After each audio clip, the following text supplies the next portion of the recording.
Now, it is a very easy thing if people will yield to strategy and not sentiment. Give Bola Tinubu his own style, his own strategy, and he's back to Bodilon. What did Bola Tinubu do in 2015? He went to the north, picked a man that he knows that all the Northerners are in support. As at that time, Bola Tinubu wanted to be president because he said it's his lifetime ambition. But he knew that if he, as a Southerner, tries to take out an incumbent Southerner, he will fail because nobody has succeeded from the same section of the president, incumbent, to take out an incumbent president. He went to the north and brought a man that he knew that all the Northerners are supporting. And when he brought him, any combination from the south took out Jonathan, and he bided his own time, and he came in later to become the president. That is strategy. If my own strategy this time around is that I am going to support a Northerner in 2027. Really? Yes. And it must be my condition to the Northerners. It must be a Northerner that the whole North will be willing to support. Like an Atiku. If the whole North is willing to support an Atiku, why not? Or a Tambuwal. If the whole North is willing to support, why not? Or an Erufai. Good. The person must be qualified, must have experience, and if he has experience in the presidency, it's an added advantage. And when we put up anything from the south, that will push him through. Let me tell you. But would that be fair? Would that be fair that there was an 8 years of Buhari, Good. a 4 years, if the case is the way you have put it, of Bola Tinubu, and then now the South has not had a share of 8 years in a rotation understanding of Nigeria, politically speaking? Would that be a fair game? Good. Thank you for this question. And let me use this opportunity to clarify. The term of the president is 4 years, not 8 years. According to Alex Ekweme, what they agreed initially is that this post will be rotated amongst the geopolitical zones for 4-year term. And it will, in 24 years, it will have completed. But when Obasanjo came in, that was why Ekweme contested for 2203 election. That was when he said it. When Obasanjo came in, he took 8 years.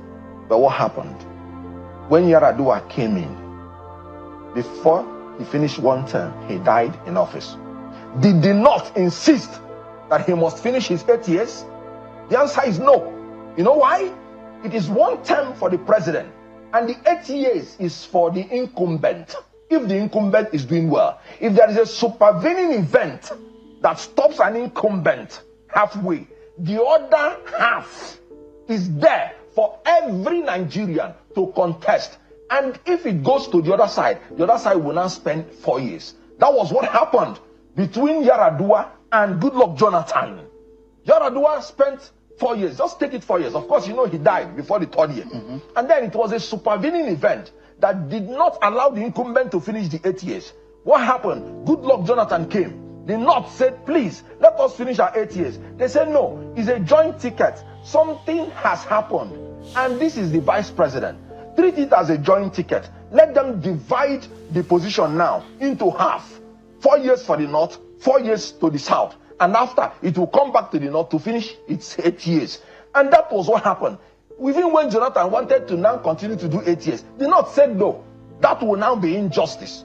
And they fought, and they took it back to the North. And the North finished 8 years. Now it is back to the South. And Tinubu has become incurably bad. And now you want to terminate his incumbency. Anybody telling you that it's injustice, if the North comes in, if the South comes in, and whoever wins in a primary election will take it for 4 years. Where is the injustice? It has happened before. So, and anybody telling you to bring a fresh Southerner to compete against Tinubu, a Southerner, is trying to tell you to zone the ticket to Tinubu, and Tinubu will win outrightly. So you're saying that invariably that Tinubu's possibility of becoming or being re-elected in 2027 yes, is incumbent on the opposition fielding the same candidate from the same zone. But that if the opposition wants to beat Tinubu and the APC, yes, the candidate must come from the opposite zone. Absolutely. And I'll give you the reason. In 2019, the opposition wanted to use Atiku with Obi to beat an incumbent Northerner who had just done 4 years. Did they succeed? No, they failed. And what happened? Tinubu, strategically, in 2015, he used a Northerner to remove an incumbent Southerner. Did he succeed? Yes. Because that is it conceding to the fact that the North has a more political weight in the power game? No. Let's look at it this way. Somebody from your zone, if you listen to Olufalaye said his election was rigged.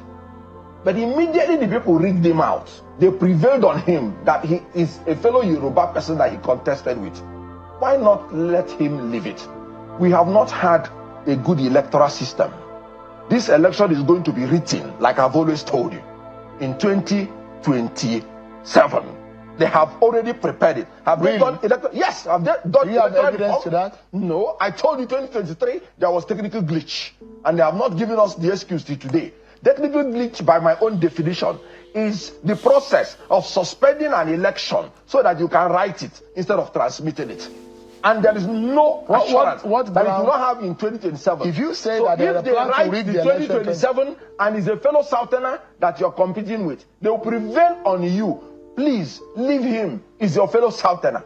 And then that is how they will steal the election. So if you bring somebody from the Southeast, even if you win, they will steal it from him. Let me tell you the strategy that will make the Southeast man to be president. Do you know the Southwest has never contested election against an incumbent? Strategy. Because they know in Nigeria, if you don't have the establishment supporting you, even if you win, they will steal it from you. Olufalaye said it was stolen from him. If you ask me, I will say we won the election in 2023. It was stolen from us because we didn't have. Peter Obi won the election. That's my belief. In 2023, I believe it. But they stole it from us. Let me ask you. And if you do it again, they will steal it again from you because there is no incumbent to back you. But if you bring somebody from the north, nobody will prevail on him to leave his victory quickly. Because, yes, because he's not from the same side with you. Yeah, quickly. How do you then tell Nigerians that the ruling party has said, these people are spent. They've been in power. Yeah. What new thing do they want to bring? How do they defend the failures of the past government, which they were part of? Some past governors, past ministers. How do you defend that the failures of this country in the past, you are coming and you say you want to redeem it? Would Nigerians believe the coalition and some of the elements in it? Okay, let me give you an example. The worst of PDP now has become better than the best of APC. Assuming you talk about an Atiku, if he can take us to Obasanjo days, are we not going to celebrate? Assuming. Because the performance of APC has beatified. PDP has beatified. Whoever served, for instance, in Obasanjo's government, they paid off all our debts. You remember? And we were not owing. APC has borrowed Nigeria into about 177 trillion naira in debt without nothing to show for it. We are enjoying darkness, not light.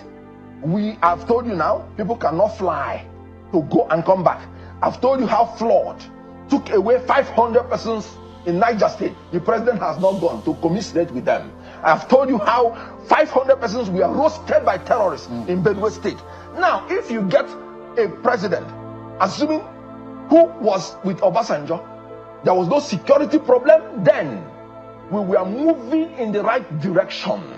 No debt, our economy became the largest in Africa. Assuming, wouldn't you be happy? Right. So when they say the same old people, please, APC should stop lying. All right.